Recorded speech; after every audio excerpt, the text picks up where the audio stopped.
ព្រះធីតាតាត្រង់កើតអីមែនទេបានជារកក្អួតចង្អោបបែបនេះអេយើងក៏មិនដឹងដែរម៉ែដាតាំងពីយើងមកពីឋានកដាវិញមានអារម្មណ៍ថាវិលមករកតែក្អួតចង្អោបយ៉ាងមិនដឹងទេបើតាមខ្ញុំម្ចាស់ធ្លាប់ដឹងអាការៈបែបនេះគឺថាអាការៈមានព្រះកោហើយណាព្រះធីតាម៉ែដាកុំចេះតែថានោះតាឲ្យយើងតែមានព្រះកោជាមួយនរណាទេបើយើងមិនទាន់មានព្រះស្វាមីផងនោះឆាប់ចេញទៅយើងចង់សម្រាកទៅទូបញ្ជាព្រះធីតាឬមួយក៏យើងមានប្រកបមែនទេព្រោះថាយើងបានស្រឡាញ់គ្នាជាមួយបងសុថនអូយបន្ទាប់ពីពេលនោះមកព្រះធីតាកុងកេទេវីចេះតែមានអាការៈខុសធម្មតារហូតព្រះនាងដឹងប្រកាយថាខ្លួនឯងកំពុងតែមានប្រកបជាមួយមនុស្សលោកធ្វើយ៉ាងម៉េចទៅព្រះធីតាធ្វើយ៉ាងម៉េចទៅបើរឿងនេះព្រះមេដាព្រះបិតាទ្រង់ជ្រាបនោះច្បាស់ជាធ្លាក់ក្បាលពីកមិនខានទេអើយរឿងនេះសូមម៉ែដាកុំជម្រាបព្រះបិតាព្រះមេដាយើងឲ្យសាទុកឲ្យយើងជាអ្នកចាត់ចែងដោយខ្លួនឯងមានរឿងអីនឹងបត់មិនក៏លឺនិយាយគ្នាខ្លាំងម្ល៉េះគឺថាណែគឺថាអូគ្មានរឿងអ្វីទេព្រះមេដាគឺថាខ្ញុំម្ចាស់គ្រាន់តែជជែកលេងជាមួយម៉ែដាតែប៉ុណ្ណោះមែនហើយព្រះមហេសីបើគ្មានរឿងអីទេគឺល្អហើយចោះបត់គិតយ៉ាងណាហើយរឿងយកគូស្រករនោះព្រោះថាបើបត់បដិសេធទៀតនៅកើរបស់យើងច្បាស់ជាត្រូវខ្មាស់គេមិនខាននោះទេណាមិនអីទេព្រះមេដាខ្ញុំម្ចាស់ព្រមតាមព្រះមេដាប៉ុន្តែខ្ញុំម្ចាស់មានរឿងមួយចង់សុំព្រះមេដាមុននឹងបត់យល់ព្រមមិនអីទេណាបត់ឲ្យតែបត់ព្រមតាមព្រះមេដាសំណុំពើអ្វីក៏មេដាព្រមតាមដែរ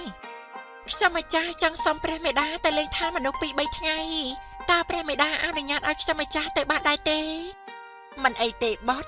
ត់ទៅចោះហើយយកសេនាទៅតាមផងក្រែងលោមានរឿងអ្វីកើតឡើងមិនអីទេព្រះមេដាបត់ចេះមើលថែរក្សាខ្លួនហើយមិនអីទេអញ្ចឹងបត់ទៅចោះហើយប្រញាប់ត្រឡប់មកវិញផងណាព្រះធីតាក៏បានឡើងមកឋានមនុស្សម្ដងទៀតដើម្បីមកជួបសុថននិយាយប្រាប់អំពីបត់នៅក្នុងផ្ទៃរបស់ព្រះនាងថាម៉េចអូនមានកហើយមែនទេបើតាយាយដឹងមិនដឹងថាគាត់សប្បាយចិត្តយ៉ាងណានោះទេតែអូនមិនសប្បាយចិត្តនោះទេបើព្រះមេដាព្រះបិតាដឹងថាអូនមានកូនជាមួយមនុស្សលោកត្រង់ច្បាស់ជាសម្រាប់អូនមិនខានទេសូមអូនកុំភ័យចាំបងទឹកកលត្រង់ដល់ខ្លួនឯងផ្ទាល់ទៅចុះទោះជាយ៉ាងណាក៏ជាសាច់ជាឈាមរបស់ត្រង់ដែរបងមិនជឿថាត្រង់ហ៊ានសម្លាប់អូននឹងកូននោះទេមិនបាច់ទេធ្វើអញ្ចឹងនាំតែខាតពេកទេមានតែអូនផ្ញើកូននៅនឹងបងសិនសំបងជួយថែរក្សាកូនយើងផងណាបើអញ្ចឹងទៅហើយទុកកូននៅទីនេះចុះទុកឲ្យបងជាអ្នកចិញ្ចឹមបីបាច់គេទៅចុះអូនទៅហើយកុំភ្លេចមើលថែកូនយើងឲ្យបានល្អផងណាព្រះធីតាកុំគៀទេវីក៏បានយើងចុះទៅឋាននេះវិញដោយបន្សល់ទុកពកមួយដែលចិត្តញាស់នៅជាមួយសុថនបើលោកតាលោកយាយដឹងមិនដឹងថាពួកគាត់ពិបាកចិត្តយ៉ាងណានោះទេមានតែបណ្ដោយទៅតាមកម្មពៀទៅចុះកូនប្រុសកូនកើតមកជាតិនេះអភ័ព្វអ្វីម្លេះទេ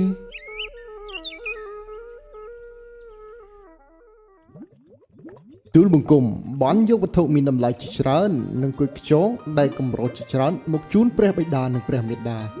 សង្ឃឹមថាទ្រង់តូចហើយនឹងសពរាជហឫទ័យនិងចំនួនទាំងនេះរបស់ទាំងនេះសុទ្ធតែមានតម្លៃទាំងអស់យើងច្បាស់ជាត្រូវចិត្តហើយអញ្ចឹងសូមព្រះបិតារកថ្ងៃល្អរៀបអភិសេកបុត្រីរបស់ព្រះអង្គជាមួយទូលបង្គំតែម្ដងទៅក្រាបទូលមិនអីទេ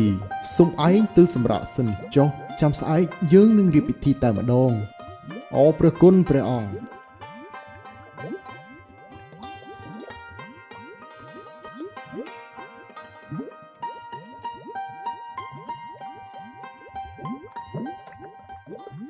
តើយើងគួរធ្វើអ្វីទៀតទៅលោកម្ចាស់ស្អែកនេះនៅពេលដែលពួកសេនាត្រីទាំងអស់បានផឹកស៊ីស្រវឹងហើយ យើងនឹងឲ្យសញ្ញាទៅកងទ័ពរបស់យើងឲ្យគេសម្រុកចូលមកទីនេះយើងនឹងអាចសម្លាប់អកញ្ចាស់នោះបានហើយ ព្រះបុត្រាពិតជាមានបញ្ញាវាងវៃពិតមែន ថ្លែងពីសធនវិញម្ដងបន្ទាប់ពីព្រះធីតាកុងគាទេវីយកពងមកផ្ញើហើយពងនោះក៏បានញាស់ចេញជាកូនប្រុសម្នាក់ដ៏គួរឲ្យស្រឡាញ់ហើយក៏បានដាក់ឈ្មោះថានិន្ទ្រីកុមារ ម្ដាយកូនខានមកលេងយើងយូរហើយពុកពិតជាចង់ទៅលេងម្ដាយកូននៅបាតសមុទ្រម្ដង បាទពុកកូនក៏ចង់ឃើញមុខអ្នកម៉ែដែរ អញ្ចឹងពុកសូមទៅលាលោកយាយលោកតាសិនហើយ បាទពុក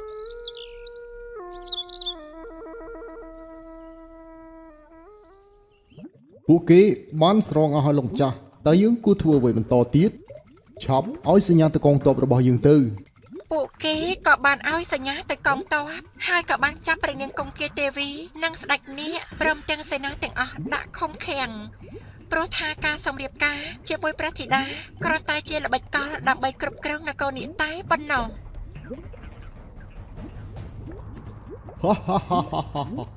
អកចាស់តើឯងមិននឹកស្មានថាយើងធ្វើបែបនេះមែនទេ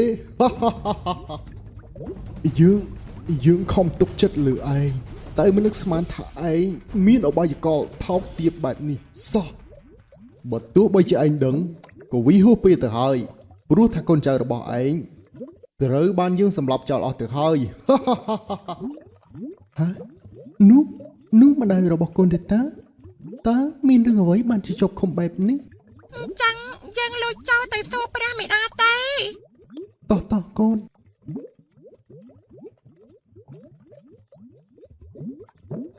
ហាបងសុធនបងមកទីនេះធ្វើអីឆាប់ចេញទៅវិញទៅកុំឲ្យមានគ្រោះថ្នាក់ តើអូនកាត់អីបានជាត្រូវជាប់ឃុំបែបនេះ រឿងវាវែងឆ្ងាយណាស់បងជួយឲ្យខ្ញុំចេញពីត្រង់នេះសិនទៅចាំខ្ញុំប្រាប់